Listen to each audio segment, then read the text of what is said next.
আজ যদি আমার আব্বা জীবিত থাকতেন, আজকে ধর্মসুরে তার ছেলের আয়োজনে এই মিলন মেলা উলামায়ে কেরামদের, জানি না কতটা খুশি তিনি হতেন।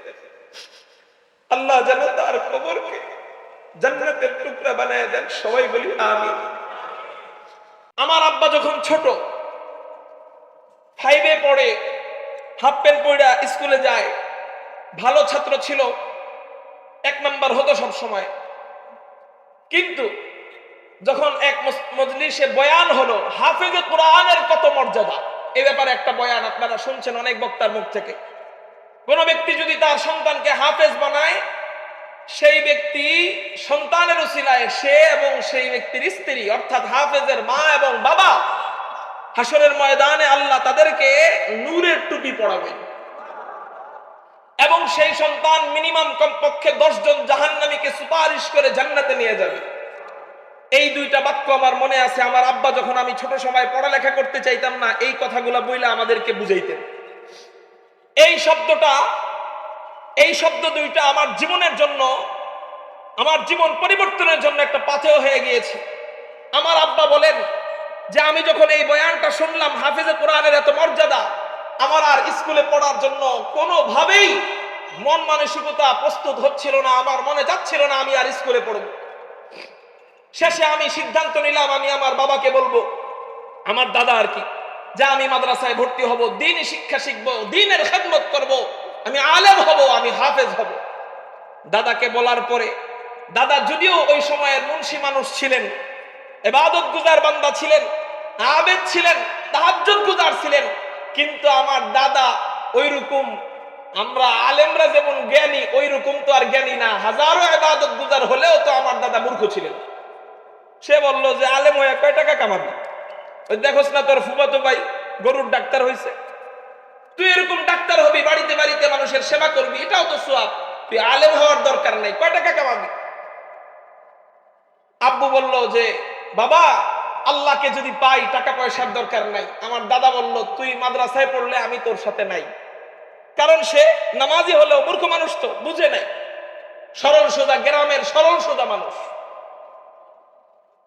আব্বু করলো কি, কান্নাকাটি আরম্ভ করে দিল, স্কুলে গেল না, পাঠায় স্কুলে খেলে বিরিং।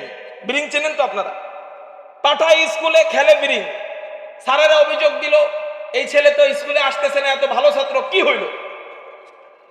দাদা আব্বুকে ইচ্ছা মতো পিটান পিটাইল, স্কুলে যাস না কেন?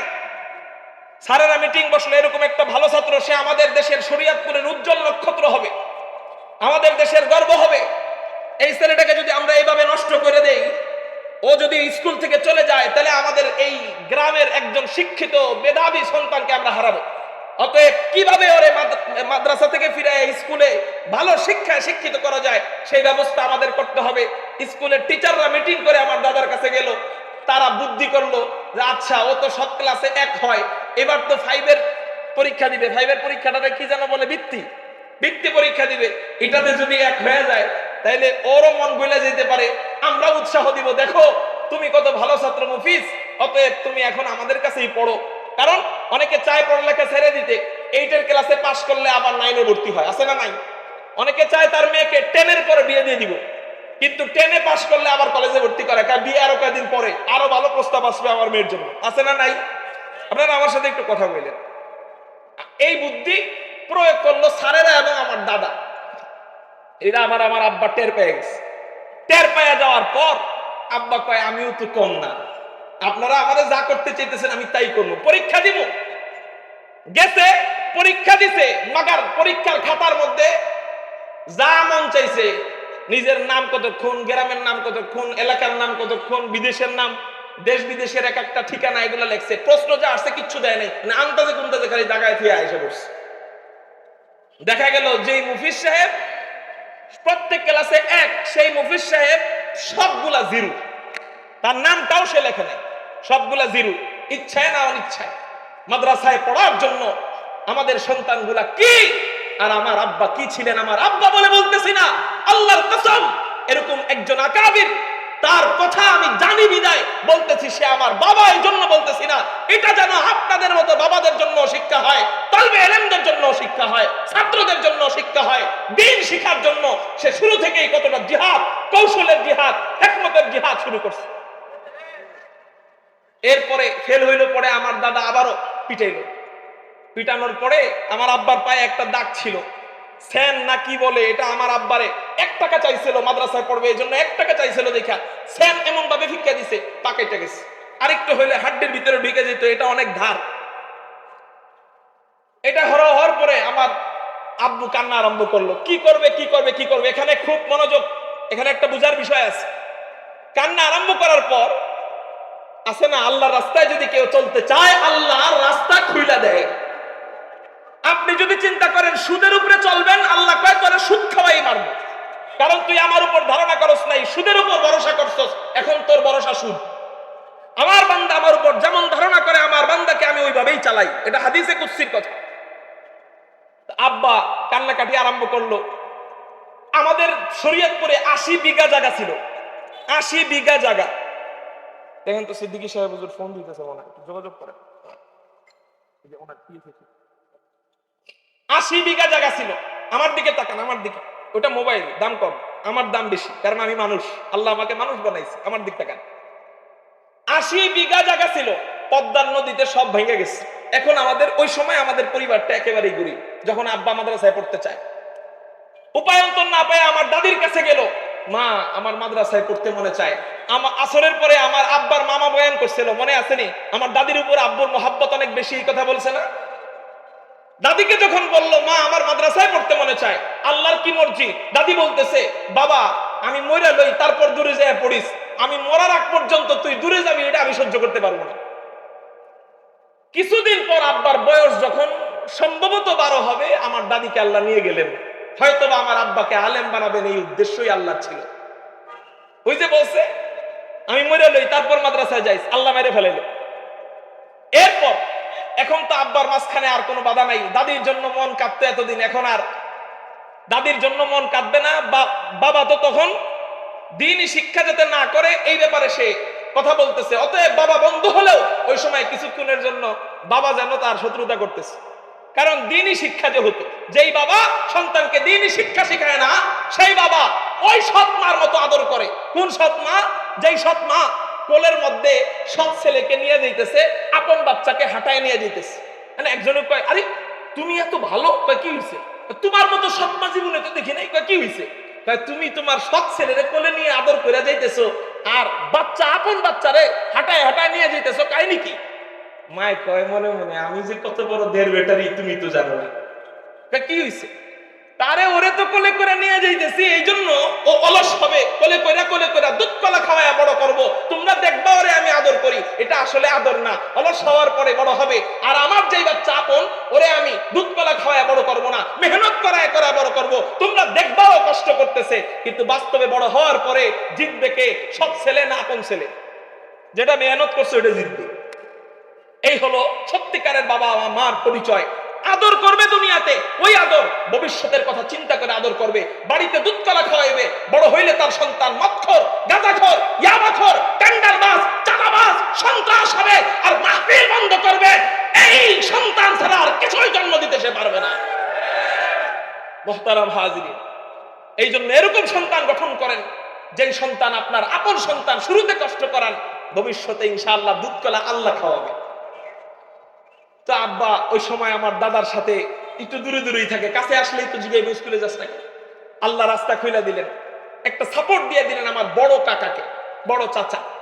বলল ভাই তুই কি আসলে মাদ্রাসায় পড়বি নাকি পাঠানোর পরে আবার পালায় চলে আসবি? না ভাই আমি মাদ্রাসায় পড়বো। আচ্ছা ঠিক আছে, তোর মাদ্রাসায় যাওয়ার জন্য প্রাথমিকভাবে কত টাকার প্রয়োজন? বলতেছে টাকা তো অনেক প্রয়োজন, কোথায় যাই না যাই বলা তো যায় না, কিন্তু প্রাথমিকভাবে 8-10 টাকা হলেই হবে। ওই সময় 8-10 টাকার দাম বর্তমানে 8-9 হাজার টাকার উপরে। তা 8-10 টাকা হলেই হবে। আমার চাচা খানদানি ফ্যামিলির সন্তান, ফরাজি বংশের সন্তান। ফরাজি বংশ কোন বংশ আপনারা বইয়ের মধ্যে দেখেন, স্কুলের বইও আছে, আমরা সেই ফরাজি বংশ আলহামদুলিল্লাহ। সেই ফরাজি বংশের সন্তান আমার চাচা, সে নিজে কামলা খাইটা আমার আব্বার জন্য টাকা কয়েকদিন মিলে কয়েকদিন কামলা খাইটা আব্বার জন্য টাকা জোগাড় করছে। কয় টাকা? 7 টাকা। কয় টাকা বলেন, জোরে বলেন। এই 7 টাকা আব্বুরে দিল। আব্বুরে দেওয়ার পরে আব্বু শখে একটা পাঞ্জাবি বানাইছিল, ঈদের জন্য একটা জুতা বানাইছিল। ওই জুতা এবং এই শরীরের পাঞ্জাবি, এই দুইটা একত্রে আমার আব্বা বিক্রি কইরা সব মিলায় আমার যতটুকু মনে পড়ে 11-12 টাকা হবে। এটা নিয়ে পালায়া রাতের আধারে ট্রাঙ্ক মাথায় নিয়া, ওই ট্রাঙ্কের উপরে তোশক নিয়া, বেডিং নিয়া, রাতের আধারে দ্বীনি ইলম হাসিল করবার জন্য একজন 12 বছরের সন্তান ঘরের পিছনের দরজা দিয়ে সৈয়দপুর মাদ্রাসার উদ্দেশ্যে পালায়া রওনা দেয়। এবং দৃষ্টান্ত আপনারা খুব কমই দেখাইতে পারবেন। আমার আব্বা বলে বলতেছি না, মৃত্যু ব্যক্তিকে নিয়ে কোনো মিথ্যাচারানি করবো না। আমার যতটুকু মনে আছে আমি ততটুকু বলতেছি। যদি ভুলে মিথ্যা হয় আল্লাহ যেন আমাকে ক্ষমা করে।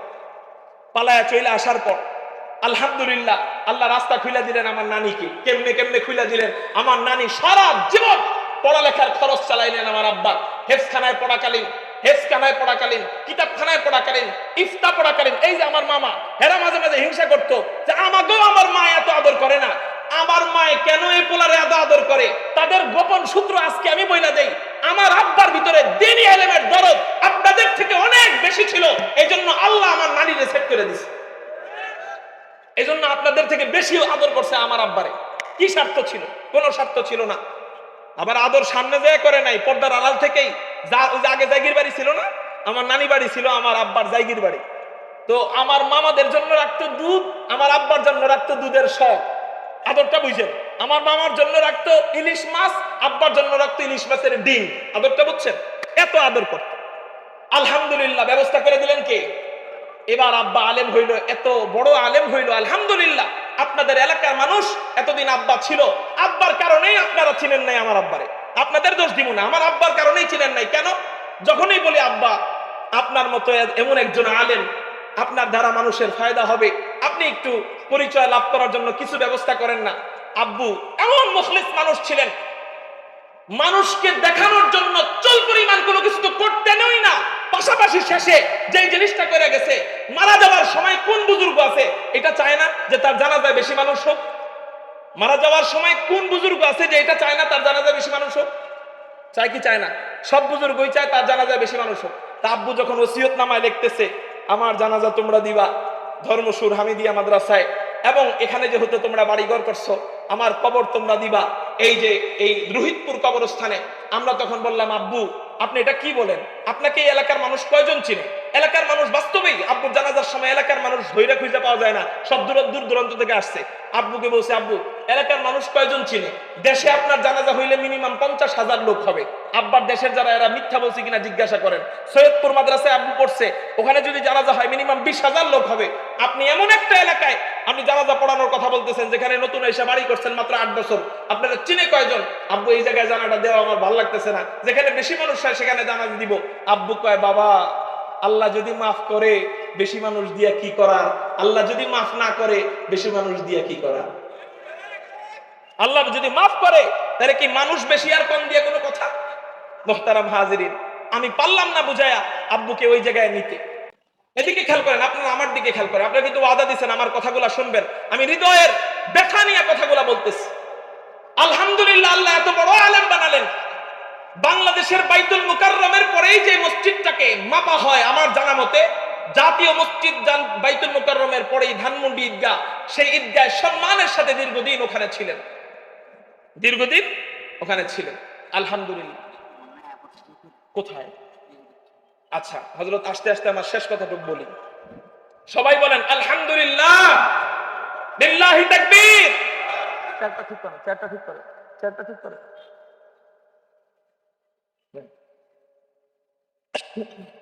মিডিয়াম্যান ভাইরা বসেন, বসেন, আমি ছাড়তেছি ইনশাআল্লাহ। ছাড়লে হুজুরেরটা নতুন করে করেন। আপনারা এখন বসেন।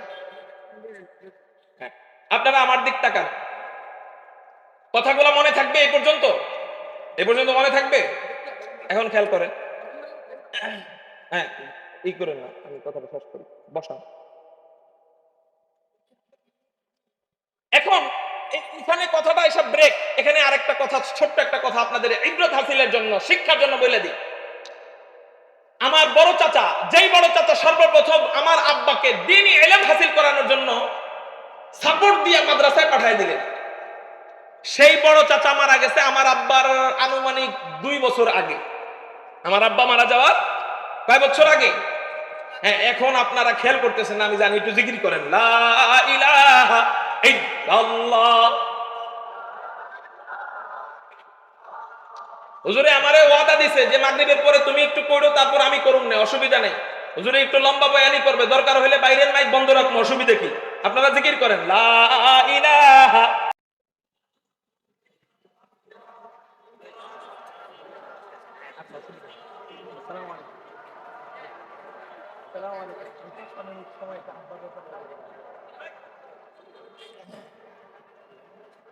আলহামদুলিল্লাহ বলে সবাই, আলহামদুলিল্লাহ। লিল্লাহি তাকবীর। হাফিজুর রহমান সিদ্দিকী সাহেবের আগমন। জোর হয় নাই, হাফিজুর রহমান সিদ্দিকী সাহেবের আগমন। শুভেচ্ছার স্বাগতম, শুভেচ্ছার স্বাগতম। সিদ্দিকী সাহেবের আগমন। আলহামদুলিল্লাহ বলেন সবাই। হযরত চলে আসছে। আর এই ধরনের মানুষ কিন্তু বসে থাকেন না মানুষ না, জানেন তো। মোহাব্বত, আলহামদুলিল্লাহ, দিল থেকে আমিও মোহাব্বত করি। 7 বছর ধরে ঘুরি, কিন্তু বয়ে যাই না, ডেট দিব না না দিব। এদিন যাওয়ার পরে কয়েক মিনিট তুমি এদিন ডেটের কথা কইলা না কে, তুমি এত দেরি করছো কে? আমি কি আরিফ বাবা, এত মোহাব্বত আগে বুঝলে তো আরো আগে ডেট দিতাম। যাই হোক, আলহামদুলিল্লাহ হযরত আসছে আমাদের কাছে, এটাই বেশি, ঠিক না ভাই? ঠিক। হযরত যথাসময় বয়ান করবে। আমার আব্বার কথাটা আমি আপনাদের থেকে আগেই বলে নিছি যে একটু শেষ করব, হয়তো 5-6 মিনিট যাবে ইনশাআল্লাহ। আলহামদুলিল্লাহ আমার আব্বার স্বপ্ন আল্লাহ পূরণ করলেন, আলেম বানায়। এরপর একটা ব্রেক, শুরুর কথায় চলে যাই। আমার চাচা আমার আব্বাকে সর্বপ্রথম দ্বীনি শিক্ষার জন্য কি করলেন? মাদ্রাসায় পাঠানোর ক্ষেত্রে সহায়তা করলেন। করার পর আমার চাচা মারা গেল আমার আব্বার মারা যাওয়ার 2 বছর আগে। এরপরে আমার আম্মা স্বপ্নে দেখতেছে, আগেই বলি বুখারী শরীফের হাদিস, আসদাকুহুম রুইয়া আসদাকুহুম হাদিসা। যাদের কথা সত্য তাদের স্বপ্নটাও সত্য, আর যাদের কথা মিথ্যা তাদের স্বপ্নটাও মিথ্যা। যারা সারাদিন চাপা সারে, এদের স্বপ্ন দেখলে যদি আপনার কাছে আয়েশা কয় হুজুর এটার তাবির কি, আপনি কইবেন আপনি কি নামাজ পড়েন? না পড়ি না। তাহলে আপনার স্বপ্নের কোনো তাবির নেই, এটা শয়তান দেখাইছে, জান। আর যদি কোনো ব্যক্তি নামাজি, সত্যবাদী, আল্লাহওয়ালা, তাহলে তার স্বপ্নে কোনো ইঙ্গিত দেওয়া আছে। আলহামদুলিল্লাহ এই সারা এলাকার মহিলারা আমার আম্বার তালিমে যায়, আলহামদুলিল্লাহ, বেদাত মুক্ত ভাবে। অন্যান্য মহিলাদের তালিম হয় বেদাত নিয়া, ওই জায়গায় তালিমে যায় আলহামদুলিল্লাহ। এই অত্র অঞ্চলে আমার আম্মার উসিলায় মহিলাদের যে খেদমতটা হইতেছে, আমি বুক ফুলায় বলতে পারি অনেক আলেমের মাধ্যমেও এই জিনিসটা মহিলাদের ক্ষেত্রে হয় না। অনেক মা বোন তার বাড়ি থেকে টিভি নামাইছে, অনেক মা বোন তার স্বামীকে দাড়ি রাখাইছে আমার আম্মার তালিমের উসিলায়। প্রতি সপ্তাহে আলহামদুলিল্লাহ 250 থেকে 300 মানুষ হয়, রমজানে 1000-এর উপরে মানুষ হয় আমার আম্মার তালিম। এই আম্মার ব্যাপারে ওই মহিলাদের কাছে জিজ্ঞাসা করেন আম্মা কেমন। সেই আম্মা স্বপ্নে দেখছে আমার চাচা জানকে, দেখে বিশাল বড় এক বালাখানা, এক প্রাসাদ। আম্মা বলতেছে এমন প্রাসাদ আমি জীবনেও দেখি নাই। এই প্রাসাদের মধ্যে দেখলাম হাজার হাজার হুর গেলমানরা বসা। আমি ভিতরে গেলাম, জিজ্ঞাসা করলাম এত সুন্দর প্রাসাদ কার? এবং আম্মা বলতেছে প্রাসাদের অবস্থা এমন, ভিতরে ঢুকে আমার লজ্জা লাগতেছে, আমার ভকিন্নি মনে হইতেছে, এত সুন্দর প্রাসাদ। ভিতরে ঢুকতে ঢুকতে সবাই বলল ভিতরে যান, দেখতে পাবেন। যাওয়ার পরে দেখলাম আমার আব্বার বড় ভাইয়ের কথা বলতেছে যে আমাদের বড় ভাই ওখানে রাজ সিংহাসনের মধ্যে বসা। আম্মা বলতেছে ভাইজান আল্লাহ আপনাকে মাফ করে দিছে, জান্নাত দিয়ে দিছে? হ্যাঁ আলহামদুলিল্লাহ, আল্লাহ আমাকে মাফ করে দিছে, জান্নাত দিয়ে দিছে। জানো কিসের উসিলায় আল্লাহ আমাকে মাফ করছে আর জান্নাত দিছে? এই কথা স্পষ্ট ভাবে বলতেছে। আমার চাচাতো ভাই কোথায়? ওই কাকার ছেলে আসেনি এখানে, আবুল কালাম ভাইয়া আছে? আচ্ছা, একটু আগে ছিল। তা আমার চাচা বলতেছে জানো কিসের উসিলায় আল্লাহ আমাকে মাফ করছে? কিসের উসিলায়? আমার ছোট ভাইকে ওই যে আলেম বানাইছিলাম, এই আলেম বানানোর উসিলায়, এবং আমার ছোট ছেলে, যে ছোট ছেলের মাত্র ডাক দিলাম আবুল কালাম ভাইয়া বইলা, এই ছোট ছেলেকে আলেম বানাইছিলাম, এই 2 জনের বদৌলতে আল্লাহ আমাকে মাফ করে দিছে। স্বপ্নের কথা তো আপনাদের কাছে বিশ্বাস না হইলে কিছু করার নেই। বিশ্বাস না হইলে না হইতে পারে, এটা বিশ্বাস করানো আমার জন্য জরুরি না। কোরআন হাদিস হইলে আমার বিশ্বাস করানো জরুরি, বিশ্বাস না হইলে ঈমান চলে যেত। কিন্তু স্বপ্নের কথা তো আপনার বিশ্বাস না হইলে আমার কিছু করার নাই। আমি সত্যটা বললাম। এখান থেকে আমাদের বুঝার বিষয় হলো আমরাও যদি আমাদের সন্তানদেরকে এই যে হাড় ভাঙা পরিশ্রম কইরা আমার সন্তানকে, আমার চাচা কয় টাকা দিছে? 7 টাকা, আর আমার সন্তানের পিছনে আমরা 7 লাখ 8 লাখ টাকা দ্বীনি ইলম শিখানোর পিছনে খরচ করে ফেলতেছি। আল্লাহ কি আপনার মনে হয় ওই আল্লাহ কি ইনসাফওয়ালা আল্লাহ নয়, ইহসানওয়ালা আল্লাহ নয়? সে আল্লাহ আমাদেরকে মাফ করতে পারেন না? এজন্য একটা ওয়াদা দেন, ইনশাআল্লাহ আমরা আমাদের ছেলেদেরকে এই যে ধর্মসুর মাদ্রাসা, কত সুন্দর চমৎকার পরিবেশ, যদি ভালো না লাগে এটা, তাহলে আপনার কাছে আরো ভালো লাগে যেটা ওইটাই যান, ছেলেদেরকে এই মাদ্রাসাগুলোয় ভর্তি করবেন। আর মেয়েদেরকে আমি অনুরোধ করব, আমার আব্বার শেষ রেখে যাওয়া আমানত এই মহিলা মাদ্রাসা, ধর্মসুর ইসলামিয়া মহিলা মাদ্রাসায় অন্তত মেয়েদেরকে দিবেন ইনশাআল্লাহ। সন্তানদেরকে আমার মাদ্রাসা ভালো না লাগলেও কোনো মাদ্রাসায় দিয়েন, তাও দিয়েন। সন্তানদেরকে আলেম বানায়া, আলেমা বানায়া, হাফেজা বানায়া জান্নাতের উসিলা বানাবো। কারা কারা আল্লাহু আকবার বলে 2 হাত লাগে বানাবো ইনশাআল্লাহ। শেষ কথা, ওই যে একটা কথা বাকি ছিল, আমার আব্বার শেষ একটা স্বপ্ন ছিল। সেই স্বপ্নটা কি? আব্বা একটা পুরুষ মাদ্রাসা করে যাবেন, একটা পুরুষ মাদ্রাসা। কিন্তু আব্বার তৌফিক হয় নাই পুরুষ মাদ্রাসা ওইভাবে করার। যে জায়গায় করছিলেন ধানমন্ডি ঈদগাহের নিজের বাসা ছাইরা দিয়ে পুরুষ মাদ্রাসা করছিলেন, সেই পুরুষ মাদ্রাসা এখন সম্ভবত দাওরায়ে হাদিস পর্যন্ত হয়ে গেছে। কিন্তু আব্বু একটা কারণে চলে আসছে ওখান থেকে। ওই মাদ্রাসার সওয়াবটা আমার আব্বা পাবে, যেহেতু আমার আব্বা শুরু করছে। কিন্তু আব্বার ইচ্ছা ছিল নিজ জায়গায় একটা পুরুষ মাদ্রাসা করা।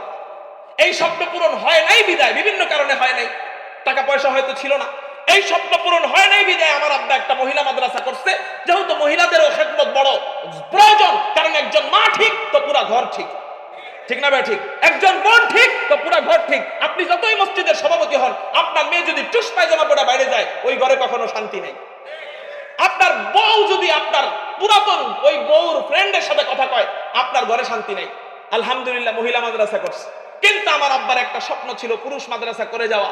সেই স্বপ্নটা সঠিক বাস্তবায়নের ইচ্ছা আমি উবাইদুর রহমান হুযাইফি আল্লাহ পাকের উপর ভরসা করে নিলাম। আল্লাহ যেন কবুল করেন, সবাই বলি আমিন। এখন আপনাদের কাছে যেটা বলা, সেটা হলো এই যে আজকে আপনারা এই ধর্মসুর এলাকার জন্য যে বিপ্লবটা দেখছেন,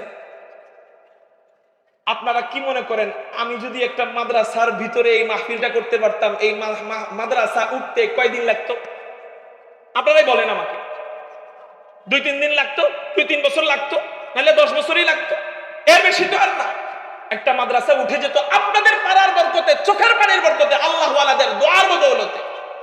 এখন আমি নিয়ত করেছি আমি একটা মাদ্রাসা করব, কিন্তু যেই জায়গায় একটা মাদ্রাসা আগের থেকে আছে সেখানে করব না, আরেক মাদ্রাসার ক্ষতি করব না।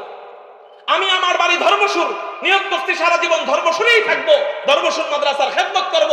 কিন্তু ধর্মসুরে আমি কোনো পুরুষ মাদ্রাসা করব না, কারণ এখানে একটা আলো আছে, যেখানে আলো আছে নতুন করে ওখানে আলো জ্বালানোর কোনো দরকার। ধর্মসুর মাদ্রাসার ছাত্র আমি, এই মাদ্রাসার সন্তান আমি, এই মাদ্রাসাকে আমি সাপোর্ট করব, এই মাদ্রাসার জন্য আমার জীবন উৎসর্গ করব। এই মাদ্রাসার যাতে কোনো ক্ষতি না হয় আমি এটা চাইবো না। অতএব আমি মাদ্রাসা করব কিভাবে? আব্দুল্লাহপুর থেকে মাওয়া রোডের ডানে অথবা বামে যেদিকে আমি জায়গা পাই, আমি ইনশাআল্লাহ একটা জায়গা কিনবো। কিভাবে? আপনারা যদি চিন্তা করেন যে হযরত জীবনে আর বাঁচবো কয়দিন, চলেই তো যাব, বহু জায়গা আছে, হযরত আপনাকে আমি মাদ্রাসার জন্য একটা জায়গা দিয়ে যাব ইনশাআল্লাহ। এভাবে দিবেন আপনি যে আমি যেন আজীবন পর্যন্ত মুহতামিম থাকতে পারি।